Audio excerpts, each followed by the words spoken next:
Assalamualaikum warahmatullahi wabarakatuh, sahabat Pusku. Selamat sore, berjumpa kembali kita dalam Idea Clubs Malang Pusku Media. Kali ini kita sudah kehadiran seorang tamu istimewa.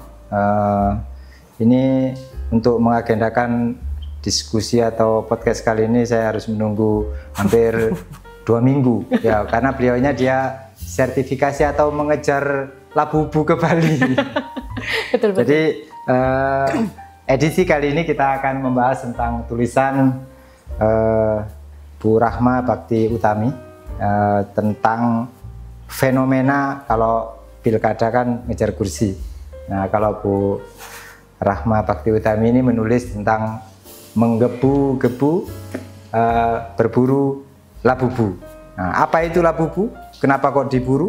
Dan kenapa generasi sekarang gandrung terhadap labubu? Nah, nanti kita akan berdiskusi tentang tulisan beliau yang diterbitkan Malang Pusku Media pada edisi 7 Oktober 2024 lalu. Saya perkenalkan, siapa sih Bu Rahma ini ya? Siapa Bu Rahma ini? Bu Rahma ini ternyata saya pikir dosen biasa. Ternyata dia mantan karyawan Bank Nasional Indonesia tahun 2013 dan 2019.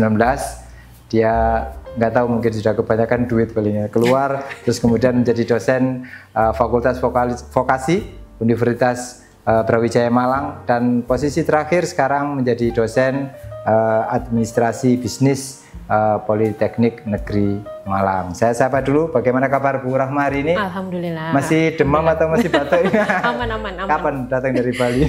Kemarin. Ya. Kemarin baru sampai langsung ditodong ini. Masih agak sengau soalnya. Aman. Ini bawa aroma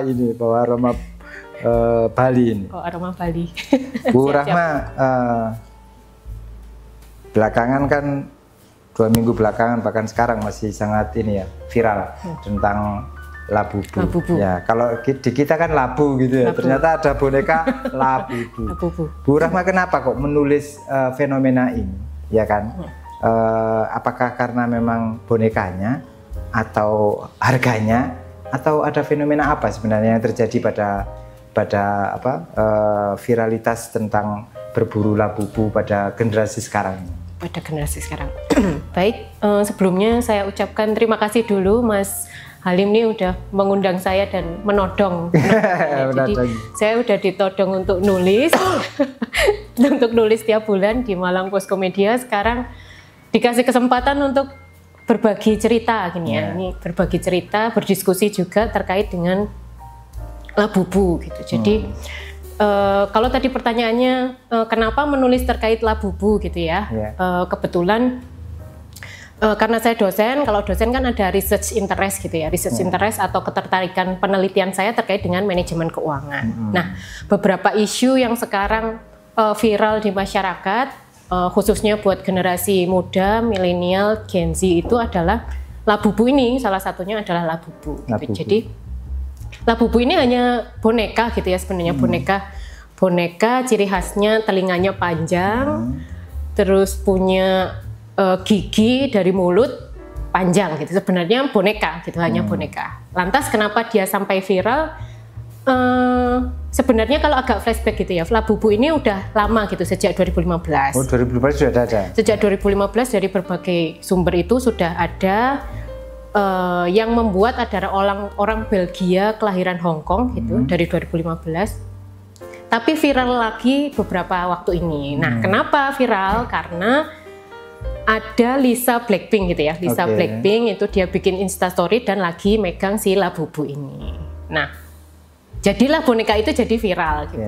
Jadi kita bisa nyebut Lisa Blackpink ini influencer marketing gitu. Jadi apa yang dia pakai, apa yang dia tonjolkan gitu ya, dia tampilkan di entah itu either sosial media, di Instagram, di TikTok, para penggemarnya akan beli gitu.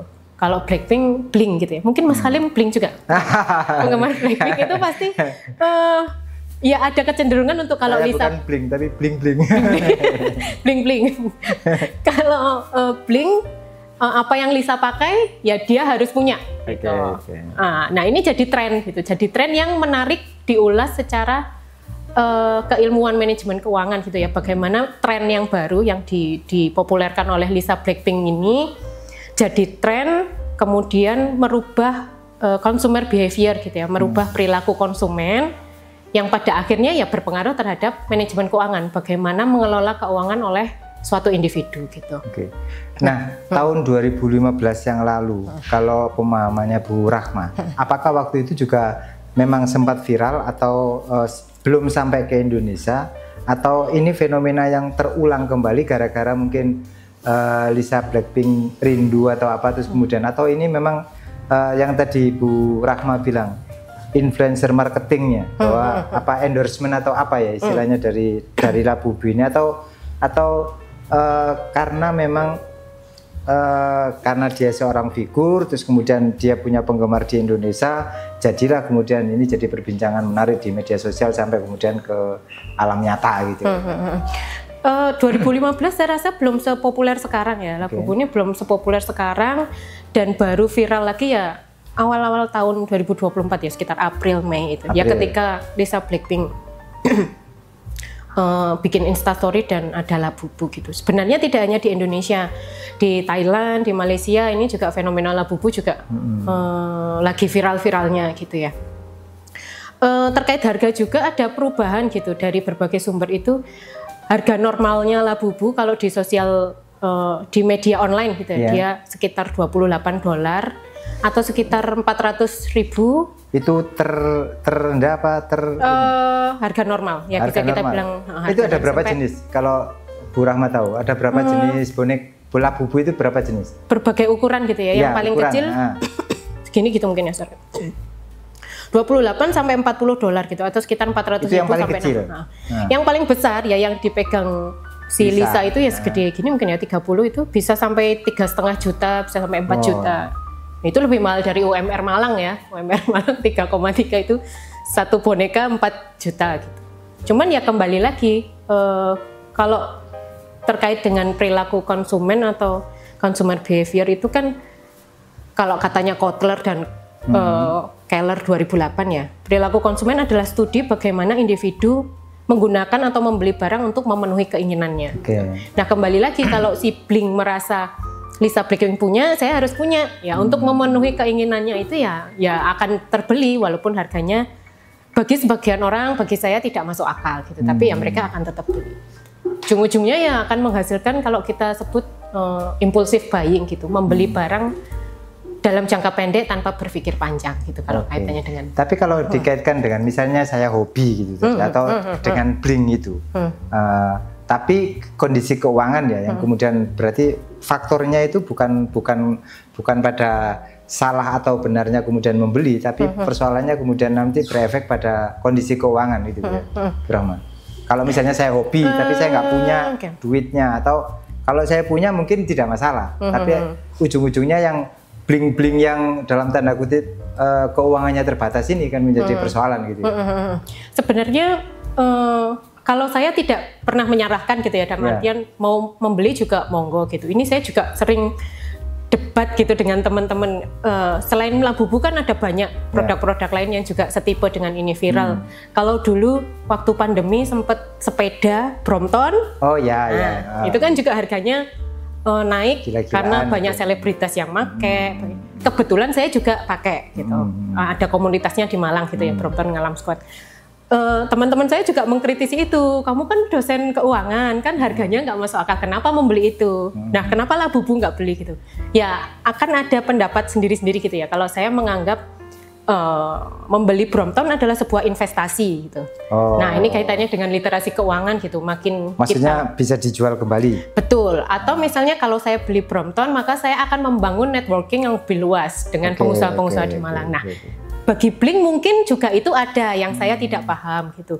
Selama manfaatnya lebih banyak atau itu tadi kondisi keuangannya memungkinkan, kebutuhan primernya sudah selesai, dana darurat sudah ada, ya monggo gitu ketika membeli Labubu. Termasuk juga produk lain yang harganya mungkin tidak masuk akal bagi sebagian orang gitu ya, tapi selama manfaatnya lebih banyak ya nggak apa-apa sih. Nggak apa-apa. Berarti ini persoalannya bukan pada salah dan benar beli Labubu, tapi pada persoalan manajemen keuangan yang harus dikuasai generasi muda sekarang ini, terutama bling-bling tadi itu ya. Bling-bling, bling aja. Satu kali bling.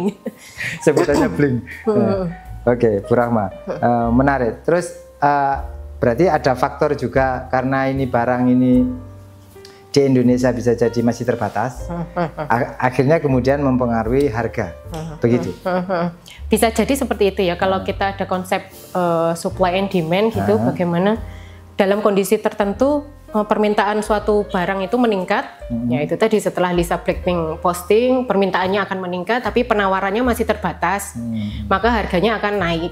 Bisa jadi dipengaruhi oleh itu, kondisi permintaannya meningkat, dan pembuat produknya masih belum mencukupi untuk permintaan tersebut. Oke, tadi Bu Rahma bilang kalau untuk misalnya hobi, tapi kemudian barang yang dibeli itu masih ada nilai investasinya, maka itu masih bisa dipertanggungjawabkan gitu ya. Nah, tapi kalau kemudian boneka ini, apa bedanya menurut Bu Rahma dari sisi manajemen keuangan? Kalau tadi Bu Rahma kan sempat diprotes dalam tanda kutip teman-temannya, Bu jenengan ini kok dosen keuangan tapi kok beli Brompton. Tapi untuk boneka Labubu, apakah karena tidak minat, tidak hobi, atau karena memang tidak ada nilai investasinya? Bagi saya iya, bagi saya yang itu tadi bukan bling dan merasa beli boneka, katakanlah beli sekarang harganya 3.300.000 gitu ya paling besar. Bulan depan harganya berapa? Ketika Lisa Blackpink mungkin nanti di Instastory berikutnya megang boneka yang lain. Atau ketika si Labubu ini 3 tahun lagi, berapa harganya? Apakah 3.300.000 atau sekian? Apakah dengan membeli Labubu mungkin ada komunitas gitu? Komunitas yang bisa meningkatkan nilai dari orang tersebut gitu ya. Ya berarti anggap aja membeli Labubu adalah investasi. Tapi kalau hanya sekedar untuk memenuhi keinginan ya jatuhnya itu tadi impulsive buying. Membeli barang hanya karena kondisi sesaat tanpa pikir panjang gitu. Paling hanya ketika kita kan kadang-kadang merasa itu keinginan terbesarnya itu kan ketika keinginan itu belum terpenuhi ya. Betul. Ketika kita sudah memenuhi ya nggak ada rasanya kan, hilang gitu kan tiba-tiba kan ya. Seolah-olah jadi barang mati dalam tanda kutip, sama dengan ketika kita pengen mobil, bayangannya lebih ini. Tapi ketika sudah punya mobil seperti nggak ada apa-apa gitu, biasa saja gitu. Itu yang maksudnya jenengan kondisi kalau hanya untuk memenuhi keinginan sesaat. Iya, bagi saya kondisi sesaat dan tidak cukup bijak gitu. Kalau apalagi sekarang kembali lagi kalau yang saya tulis di idea ini kan bagaimana konteks manajemen keuangan itu mempengaruhi individu ya. Mempengaruhi individu bagaimana apakah prioritas keuangan seseorang tersebut sudah selesai, kewajiban jangka pendek, jangka panjang, hutangnya, itu tadi apakah sudah punya dana darurat yang mencukupi, kemudian ya nilai uang, value of money, uangnya gitu, termasuk investasi juga. Nah, ini kalau misalnya ditanya Bu Rahma, ini bisa menjadi menyulut persoalan pertengkaran keluarga ini gitu ya Pak? Labubu. Ya kan bisa jadi ini kan kalau misalnya dilihat dari sisi keluarga misalnya si istri atau misalnya si istri ini ngotot gitu kan, sementara kan bisa menjadi pertarungan antara istri sama ibunya suka bling, yang bling misalnya anaknya enggak, ya anaknya laki-laki gitu misalnya, nah kebutuhannya sama, yang laki butuh sepatu dua-duanya, nah ibunya butuh boneka itu. Ini kan kalau misalnya dalam kondisi kayak gitu itu gimana?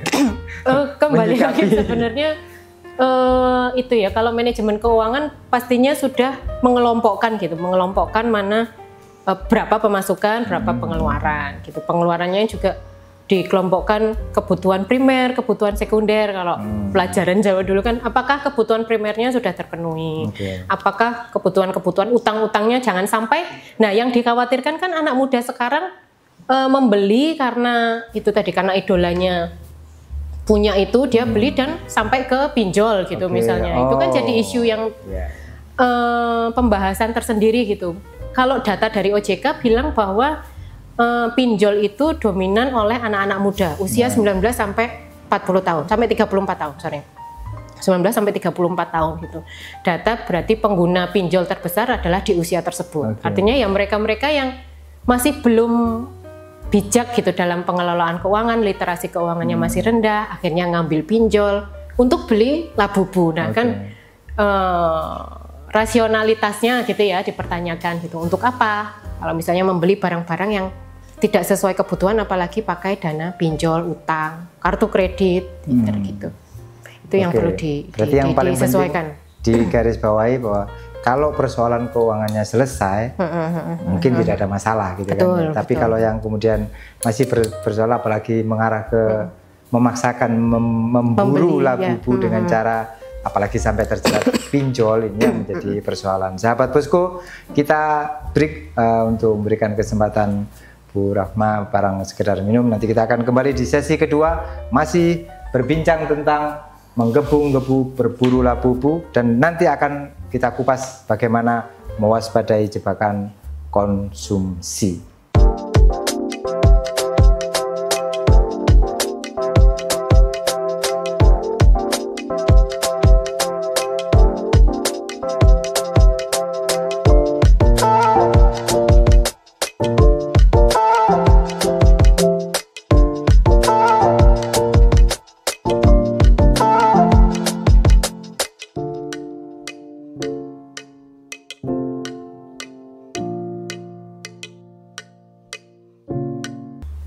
Sahabat Posko, kita kembali ke Idea Club, masih membincang tulisan Bu Rahma Bakti Utami tentang menggebu-gebu berburu Labubu. Saya perlu revisi, tadi saya sempat bilang kalau sebelum menjadi dosen administrasi bisnis Polinema, saya menyebut Bu Rahma ini sempat menjadi karyawan Bank Negara Indonesia yang betul. Saya tadi nyebut BNI-nya biru. Ya, saya ralat Bank Negara Indonesia 2013 sampai 2019, kemudian masuk Fakultas Vokasi UB, dan kemudian sekarang jadi dosen administrasi bisnis. Fokus menulis tentang manajemen keuangan, dan saya paksa Malang Posko maksudnya punya rubrik itu Idea. Nah, setiap bulan biar literasi keuangan masyarakat Malang dan pembaca Malang Posko Media bisa tercerahkan. Salah satunya tulisan beliau ini, kita ngomong soal manajemen keuangan tentang dikaitkan dengan fenomena Labubu. Bu Rahma, di tulisan jenengan itu ada mewaspadai jebakan konsumsi. Apakah apa yang dilakukan Blackpink, terus kemudian sadar atau tidak, itu merupakan marketing influencer atau influencer marketing yang dilakukan oleh Blackpink dan sasarannya sudah kena. Nah, ini yang perlu diwaspadai, bagaimana menyikapi kondisi-kondisi yang kemudian masyarakat kita, terutama generasi muda itu tidak terjebak jebakan konsumsi. Nah, terkait dengan perilaku konsumtif ya, yang ujungnya ke jebakan konsumsi ini seperti dua mata pisau gitu, atau dua mata uang gini yang bolak-balik ini ya. Di satu sisi diharapkan generasi sekarang itu tidak terjebak perilaku konsumtif gitu. Artinya perilaku konsumtif kan mengkonsumsi barang secara berlebihan yang tidak sesuai kebutuhannya tapi dibeli. Nah, terkait dengan Labubu ini juga ya, diharapkan para pembelinya membeli dengan sadar gitu. Membeli dengan sadar manfaatnya, kemudian nilai apa yang akan dia peroleh ketika membeli Labubu ini. Itu tadi, apakah akan bertemu dengan koneksi atau lingkungan yang lebih baik, punya networking yang lebih baik, atau bisa jadi misalnya malah menjadikan fenomena Labubu ini jadi ladang usaha gitu.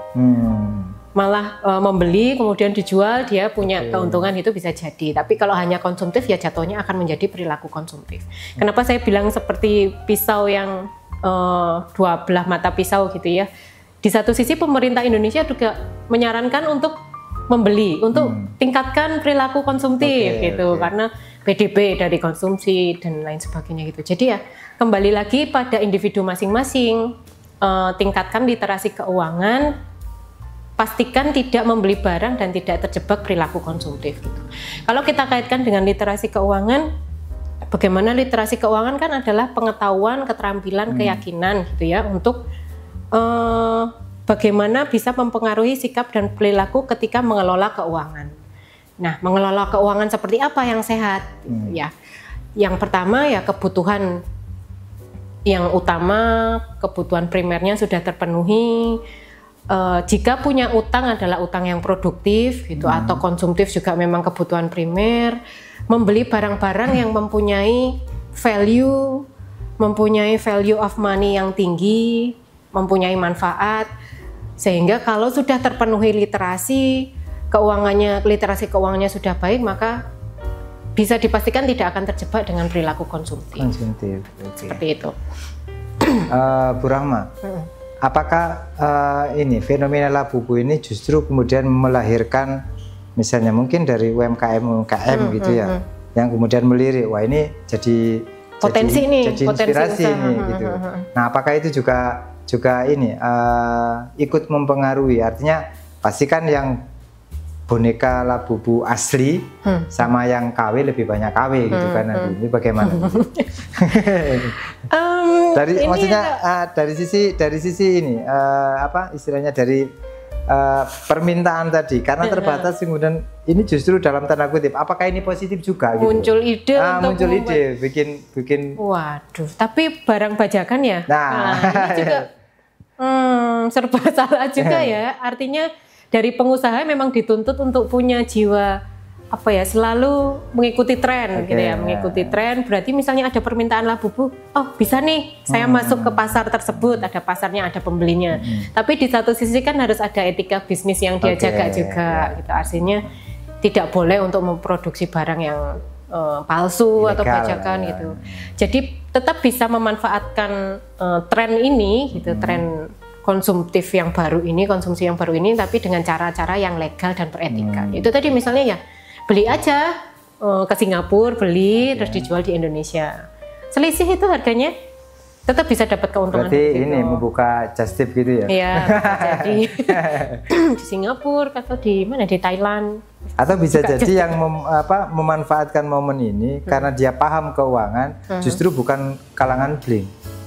Kayak pengusaha tertentu yang kemudian memborong dalam tanda kutip, kemudian dijual lagi dalam versi dia pengusaha boneka, kayak gitu ya. Bisa jadi dan tetap legal gitu ya, artinya tetap etika bisnisnya tetap dijaga, tetap bisa memenuhi tren yang lagi viral ini, bisa dapat keduanya. Sebenarnya apa istimewanya yang bikin orang itu emang bisa bicara atau apa? Wah, ini harusnya nanya ke Blink ya. Narasumbernya harusnya Blink gitu. Cuman ya itu tadi ya, karena dipopulerkan oleh Lisa. Sebenarnya tidak hanya ini gitu. Kalau fansnya Korea K-pop itu kan dulu juga sempat ada apa sih, oversize shoulder bag gitu, Jennie Blackpink itu dia pakai itu, kemudian mirror selfie, laku keras lah tas tersebut. Ada juga bracelet kayak gelang Taehyung BTS, dia pakai itu foto, kemudian jadi viral. Jadi sebenarnya ya kalau ditanya manfaatnya apa ya, kembali lagi ke Blinknya, ke penggemar K-popnya, mungkin ya karena kalau mereka pakai, saya juga harus pakai nih supaya menunjukkan identitas bahwa memang dia dari kalangan tersebut. Tapi fenomena untuk buru-buru membeli labubu itu apakah hanya terjadi di Indonesia atau di hampir semua negara yang pecinta Blackpink itu juga?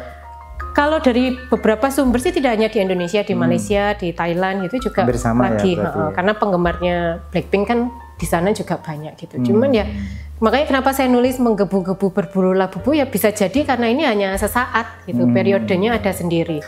Bisa jadi limited edition itu. Bisa juga karena terbatas juga karena penawarannya. Kan orang yang sangat mengagumi, mencintai atau kemudian sampai pengen menjadi Blackpink ya berusaha untuk mendapatkan aksesoris yang benar-benar yang original, yang sama seperti yang dipakai oleh yang hanya dia mungkin yang punya gitu kan.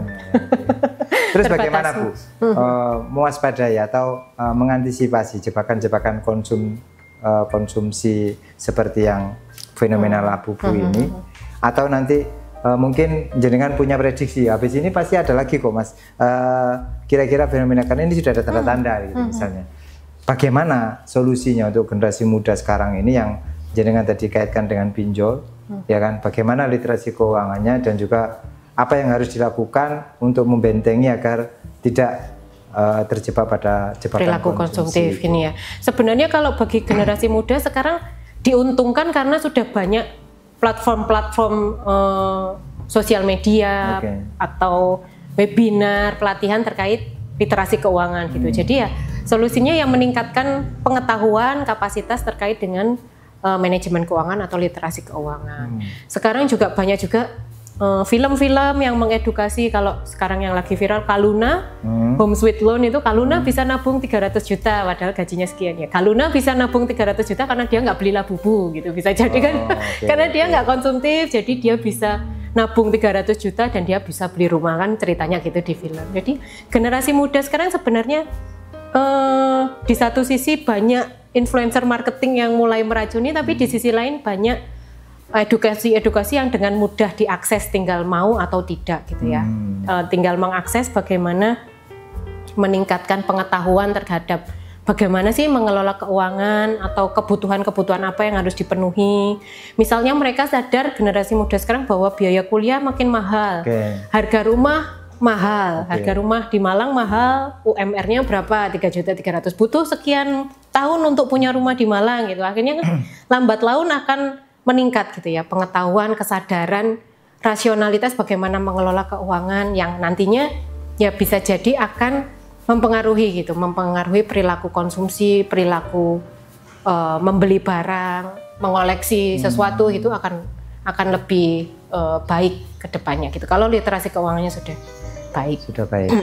Oke.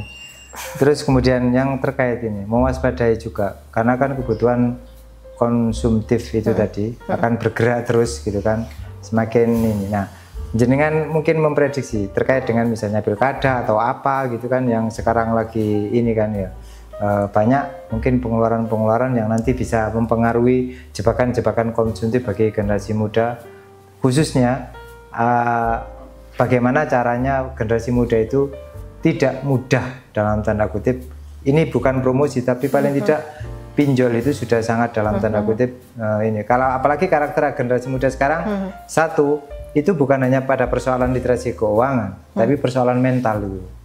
Yang kalau misalnya gini, dia ngotot minta Labubu, sementara orang tuanya nggak menyetujui, larinya pinjol. Nah, larinya bisa dari pinjol, atau yang kedua melakukan aksi dalam tanda kutip, yang itu membahayakan dirinya sendiri itu.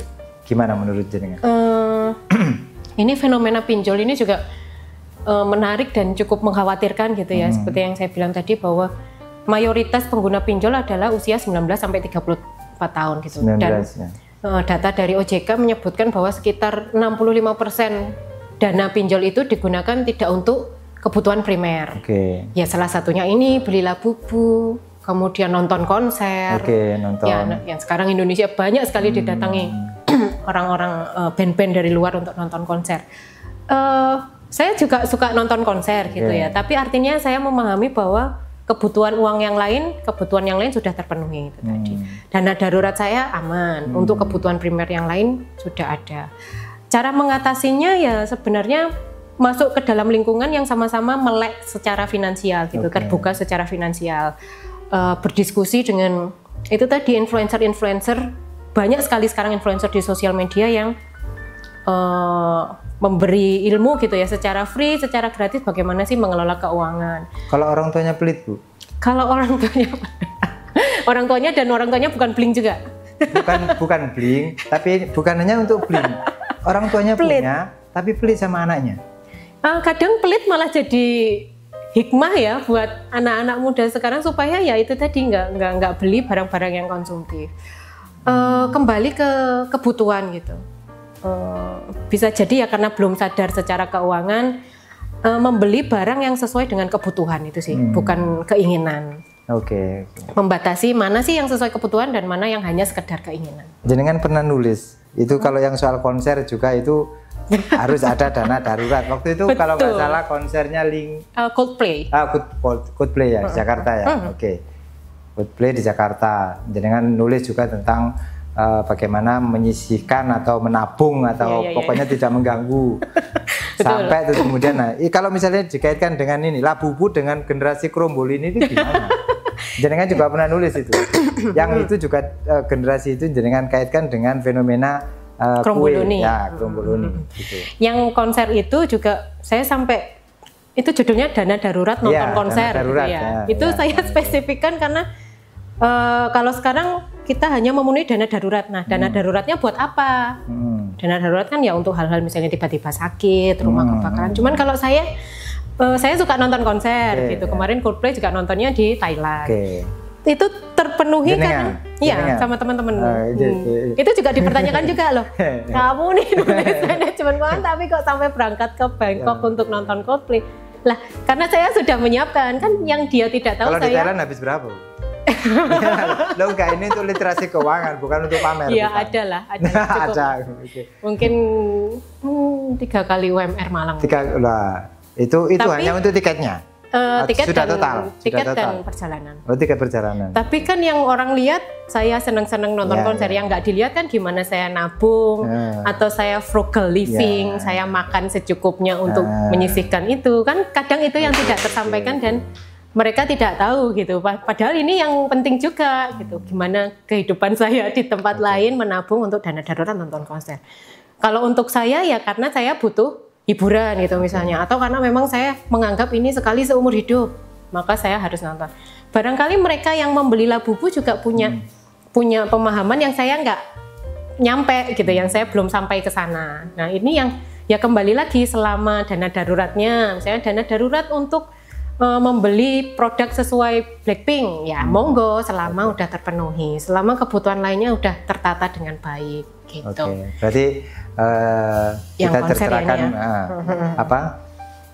untuk aman pengelolaan keuangan apapun kebutuhan yang itu tadi jebakan konsumsi, terus kemudian tiba-tiba kita digiurkan dengan hal Labubu atau kalau yang anak-anak generasi sekarang itu dengan vape yang harganya lumayan itu kan hanya untuk itu dalam menarik tanda juga kutip itu, ya kan fenomena itu.